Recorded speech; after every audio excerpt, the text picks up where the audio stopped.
YouTube'dan sinemaya geçen içerik üreticileri artık sadece bir trend değil, bu durum günümüzün normu haline geldi. Fred the Movie ve Smash the Movie günleri geride kaldı. Artık Talk to Me ve Shelby Oaks gibi filmler var. Bu son iki filmdeki yaratıcılar internet üzerindeki markalarını tamamen değiştirdi. Şu anki içerikleri başlangıçta yaptıkları şeylerden oldukça farklı.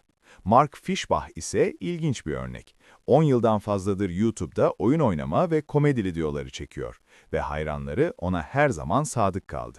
Farklı türlerde videolar üretmeye de yöneldi. Ama Iron Lung seviyesinde bir projeye imza atmadı. Iron Lung'ın ilginç bir geçmişi var. David Chmieski'nin yaptığı bir bağımsız korku oyununa dayanıyor ve bu oyunun bir hayran kitlesi bulunuyor. Ancak bu oyun Five Nights at Freddy's veya Minecraft gibi ana akıma sıçramış bir bağımsız yapım değil. Genel olarak düşünüldüğünde küçük ama güçlü bir hayran tabanına sahip. Fishbach elbette ki oyunu kendi kanalında oynadı ve 2023'te bu oyunun film uyarlamasını kendisinin finanse edip yazacağı, yöneteceği ve başrolünü üstleneceğini duyurdu. Film hakkında bir süre sessizlik vardı. Ta ki geçen ay Fishbach filmi kendi dağıtımını yaparak sınırlı bir gösterimle çıkaracağını açıkladı. Ancak planlar değişti ve hayran talebinin yüksek olması sonucunda film geniş çapta vizyona girmeye karar verildi. Peki Iron Lung ne hakkında? Oyun gibi Iron Lung'da kıyamet sonrası bir gelecekte geçiyor. Tüm yıldızlar ve yaşanılabilir gezegenler sessiz yükseliş adı verilen bir olayla aniden ortadan kayboluyor. Simon, kurtuluş arayan bir mahkum, keşfedilen bir kan okyanusunu araştırmak üzere bir ayda görevlendiriliyor. Birkaç geri dönüş sahnesi dışında filmin tamamı Demir Akciğer adı verilen küçük bir denizaltının içinde geçiyor. Simon, bir tür uzaylı fosil bulma görevine devam ederken, trajik bir geçmişi hakkında daha fazla bilgi edinmeye başlıyoruz. Bu geçmiş, Filamnet istasyonu olarak bilinen bir uzay istasyonundaki felaketle ilgili. Bazı büyük sürprizler var ve daha fazlasını açıklamak, filmin neden bu kadar etkili olduğunu bozabilir. Iron Lung, yavaş bir keşfin tanımıdır. Iron Lung, 2 saat 7 dakika uzunluğa sahip ve bu süreyi her dakika hissediyorsunuz. Fishbach, eğlenceli veya ticari bir korku filmi yapma yolunu seçmiyor. Hikayenin arka planı ilgi çekici ve filmi daha cazip kılan birçok farklı fikri ve efsaneyi sunuyor. Ancak bu durum filmin bazen oldukça sıkıcı olmasını engellemiyor. Küçük bir bütçeyle yapılan bir film için Iron Lung'ın tek bir mekanda geçmesi mantıklı.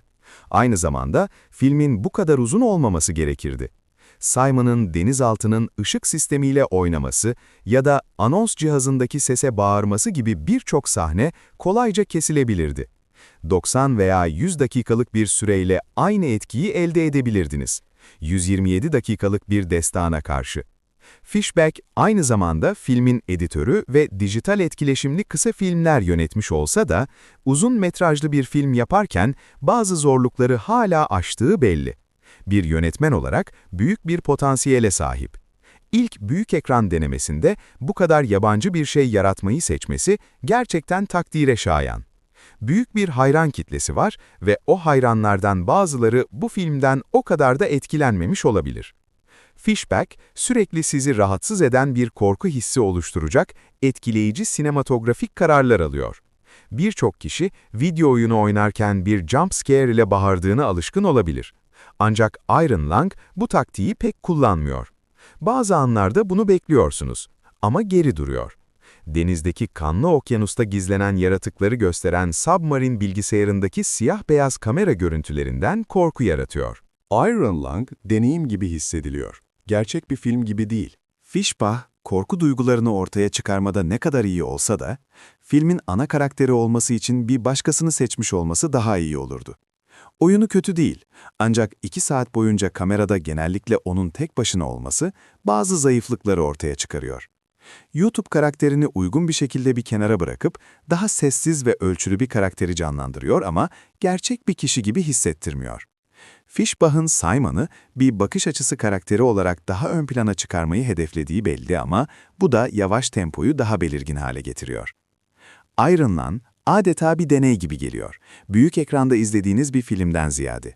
Bu kötü bir şey değil çünkü oyunla benzer bir şekilde gelişiyor.